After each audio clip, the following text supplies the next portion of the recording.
Hi hello welcome to our channel. నేను మీ సిరి. ఈరోజు మనం చెప్పుకోబోయే కథ నీకై తప్పించి నేను పార్ట్ 24. ఇదే ఈ కథ ఫైనల్ భాగం అండి. లైక్ చేసి హైప్ చేయడం మిస్ చేయకండి ప్లీజ్, సరేనా? ఇవాళ రిషితో చాలా మాట్లాడాలని ఆమె డిసైడ్ అయిపోయింది. బయటకు వచ్చాడే రిషి.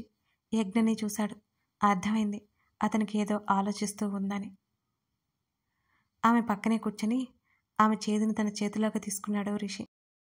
చల్లటి స్పర్శ తాకగానే అతన్ని చూసింది. ఆమె కళ్ళల్లో కంగారు కనిపించింది అతనికి. ఏమైంది? చిన్నగా అడిగాడు. నీతో చాలా చెప్పాలి. ఆమె బెడ్ మీద సరిగ్గా కూర్చుని బాసిం పట్టలు వేసుకుంది. ఏంటిది? ఆమె వైపు తిరిగాడు రిషి. నువ్వు కోప్పడకూడదు మరి అని అతని కళ్ళల్లోకి చూస్తూ అతని చేతిని మెల్లిగా తన చేతిలోకి తీసుకుంది యజ్ఞ. సరే చెప్పు, అతను నవ్వాడు. ఈ నవ్వంతా చెప్పాక కూడా ఉండాలి మరి. అలాగే ఆమె చెంప మీద చేతిని వేశాడు రిషి. మెల్లిగా అతని వదిలి పైకి లేచి కబోర్డ్ దగ్గరికి వచ్చి ఫైలు తీసుకుని వచ్చి రిషి ముందు పెట్టి పక్కనే కంగారుగా నిలబడింది. ఆ ఫైల్ ఓపెన్ చేశాడు. యజ్ఞ గుండె వేగం పెరిగింది. రిషి ఒక్కో పేపర్ తిప్పి ఫైల్ క్లోజ్ చేసి పక్కన పెట్టాడు. రిషి భుజం మీద చేతిని వేద్దామనుకుంది. కానీ వేయబోతున్న ఆమె చెయ్యి వణకడం చూసి వెనక్కి తీసుకుంది ఆమె. రెండు చేతులకు నుదురికి ఆనించుకుని కూర్చున్నాడు రిషి. రిషి మాట బయటికి రావట్లేదు యజ్ఞకి. అతనికి సంతోషంతో మాట రాలేదు అని ఆమెకేం తెలుసు? యజ్ఞ చేతిని పట్టుకుని తనకెదురుగా బెడ్ మీద కూర్చోబెట్టుకున్నాడు. యజ్ఞని సూటిగా చూశాడు రిషి. నాకు పోయినసారి నువ్వు హాస్పిటల్కి తీసుకువెళ్ళినప్పుడే తెలిసింది అని తలదించుకుని చెప్పింది యజ్ఞ. అతనేమీ మాట్లాడలేదు. అంతకుముందు తెలుసు ప్రాబ్లం సాల్వ్ అయింది అని అనుకున్నాను. అతను అలాగే చూస్తుండటంతో అంది. ఇంకా అలా ఉండకు, నాకు భయం వేస్తుంది. అప్పటికే ఆమె గొంతు గాద్గదీకం అయిపోయింది. ఇంకెప్పుడు ఇలా చేయకు, ఈ ఒక్కసారికి వదిలేస్తున్నా అన్నాడు రిషి. అతను ఆ విషయాన్ని అంత పాజిటివ్గా తీసుకుంటాడని అసలు అనుకోలేదు తను. నా మీద కోపం లేదా? నీ ఆరోగ్యం గురించి ఇప్పుడు తెలిసింది ఉంటే ఈ విషయాన్ని నిజంగా నా గుండెకి తీసుకోవడానికి ఎంతో కష్టపడేది అని అన్నాడు ఆమె చేతి మణికట్టు దగ్గర పట్టుకుని. అంటే అంటే నీకు ఇక మాటలు రాక ఆపేసింది. 3 నెలల క్రితమే అన్నాడు రిషి. ఆమెకి తెలిసాక ఇక దాయాలే అనిపించలేదు అతనికి. ఒక్కసారిగా అన్నీ గుర్తుకొచ్చినాయి యజ్ఞకి. టైంకి ఫుడ్, టాబ్లెట్స్ అసలు మర్చిపోడు రిషి. దూరంగా ఉండడం, తను దగ్గరికి వెళ్ళినా అతను చొరవ తీసుకోకుండా ఉండడం, ఆమెను ఎప్పుడూ సంతోషంగా ఉంచడం, ఉద్వేగం అవ్వకుండా చూడడం, అన్నీ గుర్తుకొచ్చాయి. ఆమె కళ్ళల్లో నీళ్ళు అసలు ఆగనే లేదు. యజ్ఞ ఏంటిది? ఆమె కళ్ళు తుడిచాడు రిషి. వెంటనే అతన్ని గట్టిగా హత్తుకుంది యజ్ఞ. గట్టిగా ఏడ్చింది. యజ్ఞ ప్లీజ్ ఏడవకు. ఆమె తల నిమిరాడు రిషి. నువ్వు నా లైఫ్లోకి రావడం నిజంగానే నేను చేసుకున్న అదృష్టం. నేను దురదృష్టవంతురాల్ని అనుకుంటాను. కాదు, అసలు కానే కాదు. లేకపోతే నువ్వేనా నా జీవితంలో ఉంటావు, నా జీవిత భాగస్వామి అవుతావు. నేను చాలా లక్కీ. ఎంత లక్కీ అంటే కొలవలేనంత లక్కీ అని అతన్ని మరింత గట్టిగా చుట్టుకుంది యజ్ఞ. సన్నగా వెక్కిలి పెట్టి ఏడుస్తూ చెప్పింది.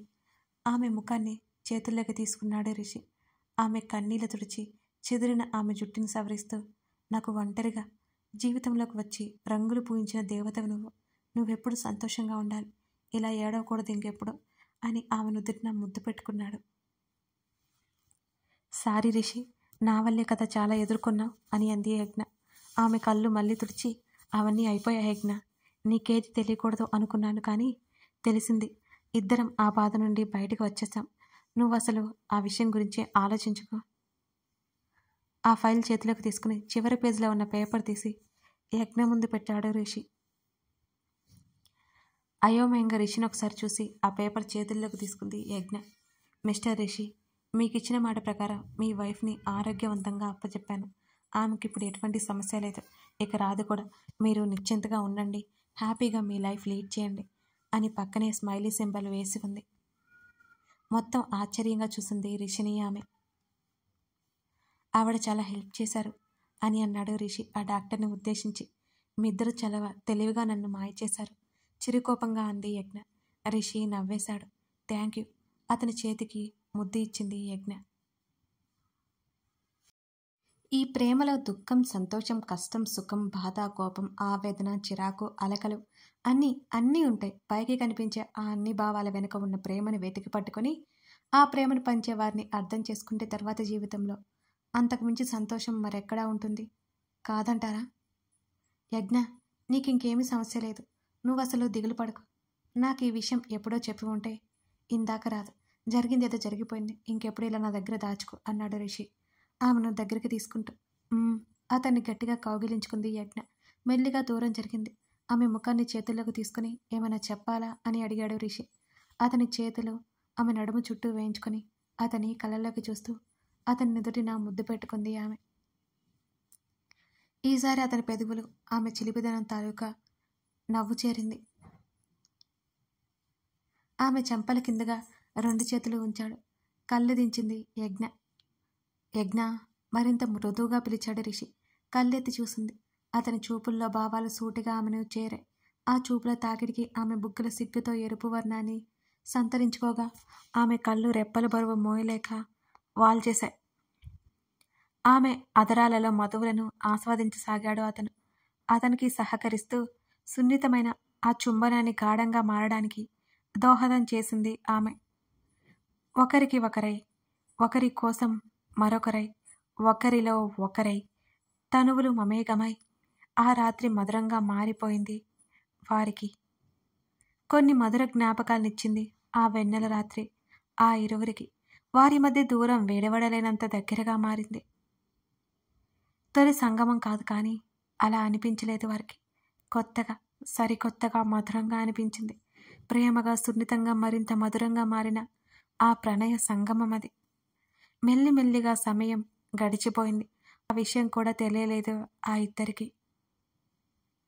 అలిసిన ఆమె కళ్ళలో అతని మీద అంతులేని ఆమె ప్రేమ కొత్త వెలుగు కనబడుతుంటే తన ఒంటరితనాన్ని దూరం చేసి తన ప్రేమను అందిస్తూ తనకి తోడుగా నిలిచిన ఆమెని అపురూపంగా చూసుకుని ఆర్తిగా ఆమె నుదుటిన చిరుముద్దు ఇచ్చి ఆమెని హృదయానికి హత్తుకున్నాడు అతను సున్నితంగా. జీవితం మీద ఆశలేని తనకి సరికొత్త ప్రేమ రుచులు తెలిపి తనలోని భావోద్వేగాలను బయటకు రప్పించి దగ్గరగా ఉండి మరీ తనని ప్రతిక్షణం కాపాడుకుంటూ ఉన్న అతని ప్రేమకి కంట్లో చిందిన నీరుని అలా స్వేచ్ఛగా వదిలేసింది. అతని హృదయం మీద సేదతీరుతూ ఉండిపోయింది ఆమె. ఇద్దరిలో ఒకరై ఒక రకమైన ప్రశాంతత నెలకొంది. దక్షకి సబితకి పెళ్లి చేశారు. సబిత అమ్మగారు సబిత సంతోషం చూసి త్వరగానే కోలుకున్నారు. మరో 3 నెలలకి ప్రతిమకి పాప పుట్టింది. ఆడపిల్ల విలువ ఏంటో పెంచిన తన కొడుక్కి తెలియదు అనుకుంది కృష్ణవేణి. తన ఇల్లు సంతోషంగా మారినందుకు ఆవిడ సంతోషపడిపోయింది. యజ్ఞకి కృతజ్ఞతలు తెలుపుకుంది సబిత. వాళ్ళని చూసి రామకృష్ణ, తులసమ్మ కలవడానికి వెళ్ళారు రిషి యజ్ఞలో. నానమ్మ గట్టిగా అరిచేసింది యజ్ఞ. యజ్ఞమ్మ అంటూ మనవరాల్ని దగ్గరికి తీసుకుంది తులసమ్మ. ఎలా ఉన్నావు తల్లి అని అడిగింది. నేను చాలా బాగున్నాను నానమ్మ నవ్వుతూ చెప్పింది యజ్ఞ. నువ్వు సంతోషంగా ఉంటావని నాకు తెలుసు తల్లి వెనుక ఉన్న రిషిని చూస్తూ చెప్పింది తులసమ్మ. యజ్ఞ నవ్వింది ఆవిడ మాటలకి. నాన్నెక్కడా అని అడిగింది. కాలేజీకి వెళ్ళాడు మీ నాన్న. రా రిషి బాబు కూర్చో పిలిచింది తులసమ్మ. రిషిని కూర్చోబెట్టింది యజ్ఞ. స్వయంగా కాఫీ కలిపి తీసుకొచ్చింది. తులసమ్మకి రిషికి ఇచ్చి తను కూడా ఒక కప్ తీసుకుని కూర్చుంది. అక్కడ సంఘటనలన్నీ చెప్పింది యజ్ఞ. మనవరాలు సంతోషం చూస్తూ ఉంటే ఆనందం ఎక్కువైపోయింది తులసమ్మకి. ఎలా ఉంటుందో ఆమె జీవితం అని బాధపడింది. కానీ ఇప్పుడు చక్కగా ఉండడంతో ఇక ఏ బాధ లేదు తులసమ్మకి. చాలా సంతోషంగా ఉంది. యజ్ఞమ్మ, నీ కడుపులో ఒక కాయ కాస్తే ఇంకే సమస్య లేదు. ఈ జీవితానికి ఇది చాలు అని అంది తులసమ్మ. యజ్ఞ రిషి ఒకరినొకరు చూసుకుని నవ్వుకున్నారు. అయోమయంగా చూసింది ఇద్దరిని. యజ్ఞని దగ్గరికి తీసుకున్నాడు రిషి. బామ్మగారు, మీరు చెప్పినట్టు మన ఇంట్లోకి త్వరలో మా అమ్మ రాబోతుంది అని యజ్ఞ పొట్ట మీద చేయి వేసి చెప్పాడు. నిజమా అని అడిగింది తులసమ్మ ఆశ్చర్యంగా. అవును నానమ్మ, చిన్నగా నవ్వుతూ చెప్పింది యజ్ఞ. ఇంత మంచి వార్త ఇంత ఆలస్యంగా చెప్పేది, మీ నోట్లో చక్కెర పోయాలి, ఎంత మంచి వార్త చెప్పారు అని హడావుడిగా పైకి లేచి కిచెన్లోకి వెళ్ళిపోతుంటే, నానమ్మ అందుకే నీతో ఇంకా చెప్పండి, నువ్వు అలా ప్రశాంతంగా కూర్చో.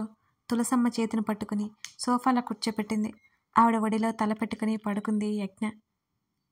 యజ్ఞ తల నిమురుతూ ఉండిపోయింది తులసమ్మ.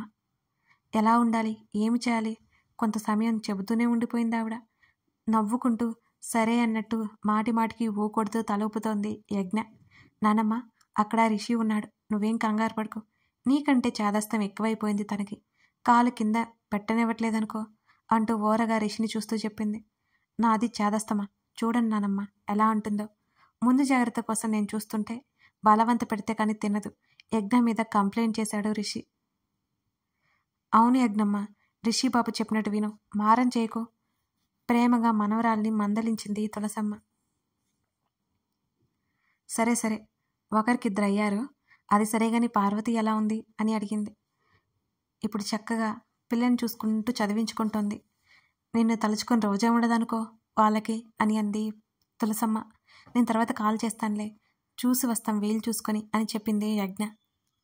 రామకృష్ణ రావడంతో ఆయనకి ఈ విషయం చెప్పగానే సంతోషపడిపోయాడు.